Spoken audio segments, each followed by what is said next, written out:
오늘은 단재강세 4482년, 배달 4358년, 양력 10월 1일, 음력 8월 초열흘. 이 시간은 9월 넷째 주 수요일 새벽 경배 시간입니다. 이번 주에 한배금께서 주신 말씀은 마음은 죄를 빌어라 라는 말씀입니다. 우리의 삶은 하느님께서 분명한 목적을 가지고 창조하셨고, 그렇기 때문에 우리의 인생은 분명한 목적을 가지고 있습니다. 그렇기 때문에 우리의 삶은 바르게 가는 길이 있고 잘못 가는 길이 있습니다. 바르게 가는 길은 하느님의 뜻을 받들고 나아가는 것이 바르게 가는 길이고, 잘못 가는 길은 하느님의 뜻을 받들지 않고 제 마음대로 달리는 길이 잘못 가는 길입니다.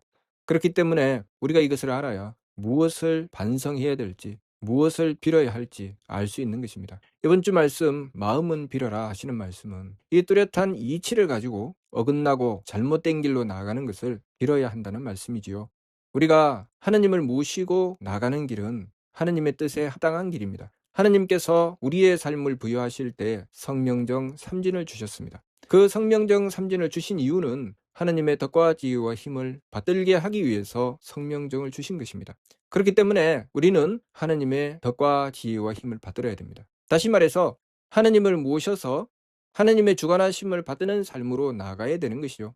그래서 나의 성품은 하느님의 덕을 받들어야 되고, 나의 목숨은 하느님의 지혜를 받들어야 되고, 나의 정기는 하느님의 힘을 받들어야 됩니다.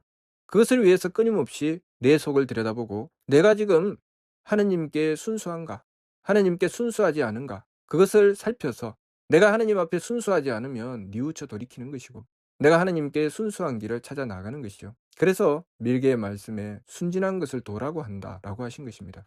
우리가 순진하게 되면, 하느님 앞에 순수하게 되면 마치 하늘에 뚜렷한 달이 비쳤을 때 고요하고 맑은 물에 그 달빛이 비쳐 뚜렷한 그 모습이 드러나게 되는 것처럼 내 삶 속에 하느님의 모습이 뚜렷하게 드러나게 되지요. 그것을 얻어내는 것, 그것을 이루어내는 것이 우리 삶의 목적입니다. 그래서 성명정 삼진을 주셨을 때 사람의 삶은 전지한다고 하신 것입니다. 성명정 삼진을 전지한다.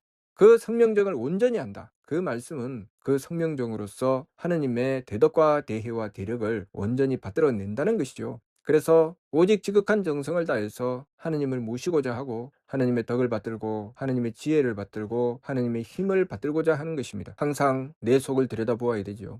내 속을 들여다보고서 내가 만일 하느님께 어긋난 부분이 있다면 뉘우쳐 돌이켜야 됩니다. 내 마음이 하느님과 어긋나 있다면 뉘우쳐 돌이켜서 하느님께 나가야 되고, 내 생각이 하느님께 어긋난 부분이 있다면 뉘우쳐 돌이켜서 하느님께 나가야 됩니다. 나의 행위가 하느님께 어긋난 부분이 있다면 뉘우쳐 돌이켜서 하느님께 나가야 되죠. 그렇게 끊임없이 돌이켜 나가면서 우리는 우리 삶의 목적을 이루어 나가는 것입니다. 우리 삶의 목적은 하느님의 대덕과 대혜와 대력을 받드는 것이죠. 그것을 위해서 이 삶을 살아가면서 그 삶의 완성을 이루어내는 것, 그것이 성통공헌입니다. 하느님께 통한다는 것이죠. 끊임없이 하느님을 모시고 하느님의 대덕과 대혜와 대력을 받들었으니 그 완성이 하느님께 통하는 것입니다. 하느님께 통하고 공적을 완성한다. 공적을 완성한다는 것은 무엇입니까? 하느님의 덕을 받들어서 온전히 덕스러고, 하느님의 지혜를 받들어서 온전히 지혜롭고, 하느님의 힘을 받들어서 온전히 유능한 길로 나가는 것. 하느님께서 베풀어 주시는 전지전능하신 힘이 내 삶 속에 그대로 드러나도록 하는 것. 하느님께서 나를 들어서 쓰실 때 조금도 어긋남 없이 하느님의 뜻대로 움직이는 것, 그것을 이루었다는 것이죠.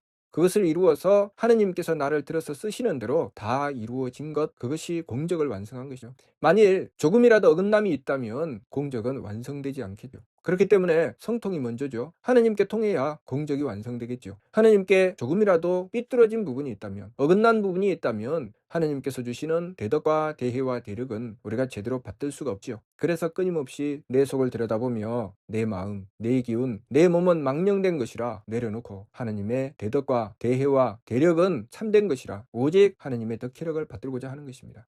그래서 하느님의 덕혜력을 받드는 성령정을 삼진이라고 하고, 내가 하고 싶은 대로 달리는 심기신을 망령됨이라고 하는 것입니다. 그 성령정은 하느님의 덕혜력을 받들어서 덕스럽게, 지혜롭게, 유능하게 행하여 나가게 되고, 그것은 내 것이 아니죠. 하느님의 것입니다. 하느님의 것이기 때문에 잠시라도 하느님을 모시지 않으면 그것은 이루어지지 않죠. 그래서 끊임없이 하느님을 모시고자 하는 것입니다. 그렇기 때문에 하느님을 모시는 이치가 자성구자가 되는 것입니다. 하나님을 모시지 않으면 성명정이 온전하지 않고, 하나님을 모시면 성명정이 온전하니 스스로의 성품으로부터 하나님의 씨앗을 찾으라고 하신 것이요. 그리고 반망즉진 망령됨을 돌이키고 참됨으로 나아가라. 내가 하나님을 모시는 길에 조금이라도 부족하고 모자람이 있다면 그것은 어디에 드러납니까? 이 심기신에 드러나지요. 그래서 심기신을 주신 것입니다. 그런데 내가 온전히 하나님을 받들었다, 나의 성명정을 온전히 하나님의 덕혜력을 받드는 데 썼다, 그러면 이 심기신은 어떻겠습니까? 이 심기신이 존재하되 존재하지 않게 되지요. 내 마음은 내 마음대로가 아니라 오직 하나님의 덕이 있고, 내 기운은 내 기분대로가 아니라 오직 하나님의 지혜가 있고, 내 몸은 내 몸 편한 대로가 아니라 오직 하나님의 힘이 있으니 그 속에는 오직 하나님의 덕과 지혜와 힘만 있죠. 이 부분에 대해서 성명정과 심기신의 관계를 분명히 밝혀서 삼위신구 진리운에 가르쳐 주셨죠. 진성과 진명과 진정, 그리고 마음과 기운과 몸. 진성은 무선악, 진명은 무청탁, 진정은 무후박이라고 하셨습니다. 참된 성품은 착함도 악함도 없고, 참된 목숨은 맑음도 흐림도 없으며, 참된 정기는 후함도 박함도 없다고 하셨죠. 그 반면 마음이라고 하는 것은 유선악, 착함도 있고 악함도 있으며, 기운은 유청탁, 맑음도 있고 흐림도 있으며, 몸은 유후박, 후함도 있고 박함도 있다고 하셨습니다. 그렇기 때문에 내가 하느님께 온전히 맞추지 못하고 부족하고 모자라는 부분은 선악으로 나타나고 청탁으로 나타나고 후박으로 나타나지요. 내가 온전히 맞추면 무선악이 되고 무청탁이 되고 무후박이 되지요. 다시 말해서 내가 하느님께 온전히 맞추면 내 마음에 들고 들지 않는 것을 따지지 않고, 내 뜻에 맞고 맞지 않는 것을 따지지 않고, 내 몸을 편안하게 하고 하지 않는 것을 따지지 않는다는 것이죠. 그래서 무선악, 무청탁, 무후박이 되죠. 온전히 하느님의 덕혜력을 받들었다는 것입니다. 그러나 내가 온전히 하느님께 맞추지 못하면 그 부분만큼 내 마음에 들고 들지 않는 것이 있고, 내 뜻에 맞고 맞지 않는 것이 있고, 내 몸을 편안하게 하고 하지 않는 것이 있습니다. 그것 때문에 좌우되는 것이 있죠. 그래서 심기신은 유선악, 유청탁, 유후박이라고 하셨으며, 이 심기신을 삼망이라고 하신 것입니다. 그렇기 때문에 우리는 이 심기신을 살피면서 내가 하느님께 맞추고 있는가, 아니면 하느님께 맞추지 못하고 있는가, 그것을 살피는 것이죠. 그것을 살폈다가 내가 내 마음대로 되지 않아서 그것 때문에 착했다가 악했다가 망령됨으로 달리면 힘써 뉘우쳐 돌이키는 것이죠. 그래서 마음은 죄를 비는 것입니다. 또 내 뜻에 맞느냐 맞지 않느냐에 따라서 기분이 좋았다가 나빴다가 하며 괴로움으로 떨어지게 되면 또 힘써 돌이켜서 하느님께 빌고 뉘우쳐 돌이키는 것이죠. 또 내 몸이 편안하냐 편안하지 않는가를 가지고 내가 이것을 해야 마라, 그렇게 정성을 들이거나 들이지 않는 길로 제 마음대로 달리게 되면 그 부분에 대해서 힘써 돌이켜서 하느님께 나아가고자 하는 것입니다. 착하고 악함과 맑고 흐림과 후하고 박함을 서로 섞어서 제 마음대로 달리는 길은 중생의 길이라고 하셨습니다. 무슨 말씀입니까? 하느님을 모시지 않으면 가는 길이죠. 조금이라도 하느님을 모시지 않는 부분은 착하고 악함과 맑고 흐림과 후하고 박함을 서로 섞어서 제 마음대로 달리게 되어 있습니다. 그 결과로 우리는 나고 자라고 늙고 병들고 죽는 괴로움에 떨어져 버리고 만다고 하시죠. 그것이 무슨 말씀입니까? 우리가 이 세상에 태어나서 무엇을 위해서 살아가야 하는지 도무지 알지 못하고, 결국은 이 세상에 태어나서 죽을 때까지 아둥바둥 살다가 결국 고통으로 끝나버리고 만다는 것이죠. 인생은 별거 없더라, 사는 것이 그냥 고통이지, 무엇 때문에 살아가야 하는지, 무엇을 이루어야 하는지 도무지 알지 못하고 살아간다는 것이죠. 더군다나 하느님은 알지도 못한 채 나를 이 세상에 태워주시고 내 삶을 기대하시고 나를 향해서 온전히 전폭적으로 지지해 주시는 하느님은 아랑곳도 하지 않고 하느님이 누구신지도 알지 못하고 삶을 허망하게 살고 끝내버리고 마는 것이죠. 그러면 내 인생이라는 것이 도대체 무슨 가치가 있습니까? 무슨 의미가 있습니까? 그렇게 인생을 함부로 쓰고 나서 결국은 한 맺힌 삶을 마감하고 말게 되는 것이죠.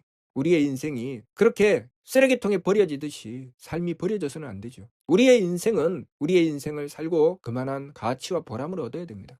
그만한 것을 이루어 하느님께 돌아갈 수 있어야 되죠. 하느님께 돌아가는 길은 내가 끊임없이 하느님께 맞추어 나가야, 하느님의 덕혜력을 받들고 이 심기신의 망령됨을 돌이키고 성명정의 참됨으로 나가야 가능한 것이죠. 내가 그 길로 나가지 않는데 어떻게 하느님께 돌아가겠습니까? 돌아갈 수가 없죠. 그러니 우리가 우리의 삶을 통해서 도대체 무엇을 해야 되는지 그것을 바르게 깨닫고 삶의 바른 길을 찾아서 이 심기신의 망령됨을 돌이키고 성명정의 참된 길로 나가며 오직 하느님을 모셔서 나의 삶이 하느님의 쓰임을 받는 삶, 하느님의 대덕과 대혜와 대력의 이 삶에 드러나는 삶이 될 수 있도록 늘 망령됨을 돌이키고 참됨으로 나아가야 되겠습니다. 우리의 삶은 하느님을 모시기 위해서 존재하는 것이지 내 마음대로 살기 위해서 존재하는 것이 아님을 우리는 깊게 깨달아야 되겠습니다. 이번 주 말씀, 마음은 죄를 빌어라, 무슨 뜻인지 이해가 됩니까? 마치도록 하겠습니다.